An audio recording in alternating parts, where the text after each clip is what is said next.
Allrounder র্যাঙ্কিংয়ে এবার শীর্ষস্থানে জায়গা পেল টাইগার ক্রিকেটার মেহেদী হাসান মিরাজ। ভারতের বিপক্ষে 2 ম্যাচের টেস্ট সিরিজে বাংলাদেশ বাজেভাবে হেরেছে। প্রথম ম্যাচে 280 রানের পর 3 দিনের দ্বিতীয় টেস্টে 7 উইকেটে হার।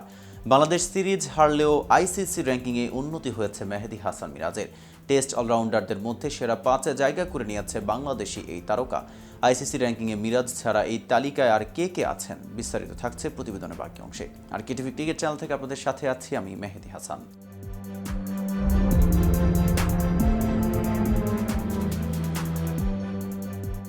টিম ইন্ডিয়ার বিপক্ষে 2 টেস্টে মিরাজ ব্যাট হাতে 64 রান করেন, বল হাতে নেন 9 উইকেট। এর মাধ্যমে অলরাউন্ডার র্যাঙ্কিংয়ে 2 ধাপ এগোলেন, 7 থেকে উঠলেন 5-এ।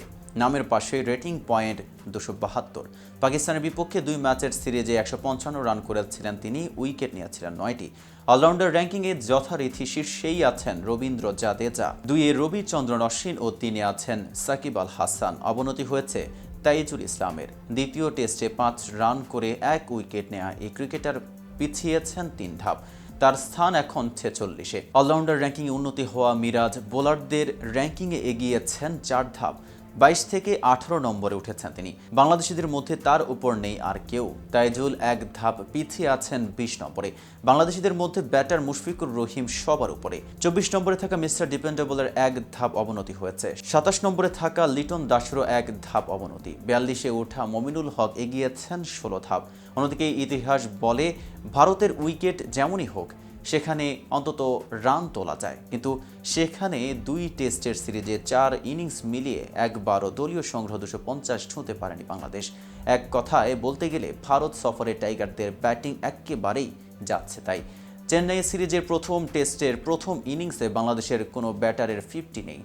অল আউট হয়েছিল মাত্র 149 রানে। সেই ইনিংসে সর্বোচ্চ ব্যক্তিগত রান ছিল সাকিবের 64 বলে 32।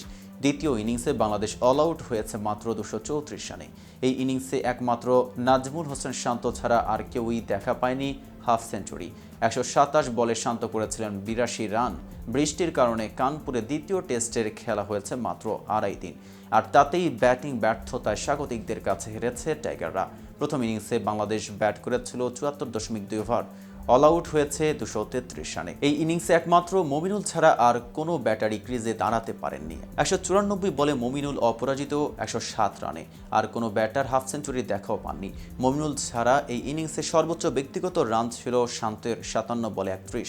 দ্বিতীয় ইনিংসে 146 রানে অল আউট হয়ে যায় সফরকারীরা।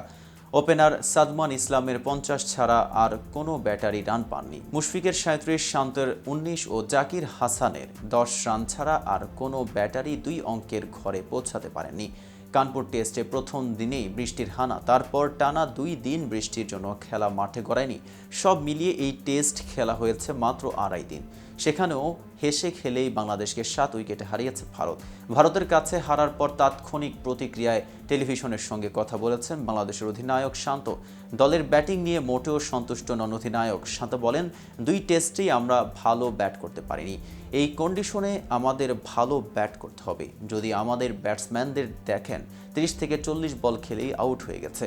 কানপুরে বাংলাদেশের প্রথম ইনিংসে 40-এর বেশি বল খেলেছেন মাত্র 3 জন ব্যাটার। দ্বিতীয় ইনিংসে সংখ্যাটা আরও কম, মাত্র 2 জন ব্যাটার 40-এর বেশি বল খেলতে পেরেছেন। অধিনায়ক নাজমুল হোসেন শান্ত নিজেও ভালো করতে পারেননি। প্রথম ইনিংসে করেছেন 31 ও দ্বিতীয় ইনিংসে আউট হন 19 রানে।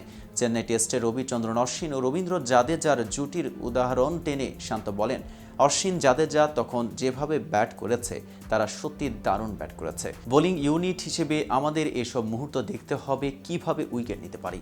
ওই জুটির কাছেই আমরা ম্যাচ হেরেছি। কানপুরের প্রথম ইনিংসে মমিনুলের 107 রানের ইনিংস ও মিরাজের বোলিং প্রশংসা করে শান্ত বলেন, মমিনুল এই ইনিংসে যেভাবে ব্যাট করেছে সামনে এগিয়ে সহায়তা করবে। মিরাজ 2 ইনিংসেই ভালো বোলিং করেছে। তো ভিউয়ার্স, ভিডিওটি সম্পর্কে আপনাদের কোনো মতামত থাকলে জানাতে পারেন কমেন্ট বক্সে। সাথে নিয়মিত ক্রিকেট আপডেট পেতে কেটিভি ক্রিকেটের সাথেই থাকুন।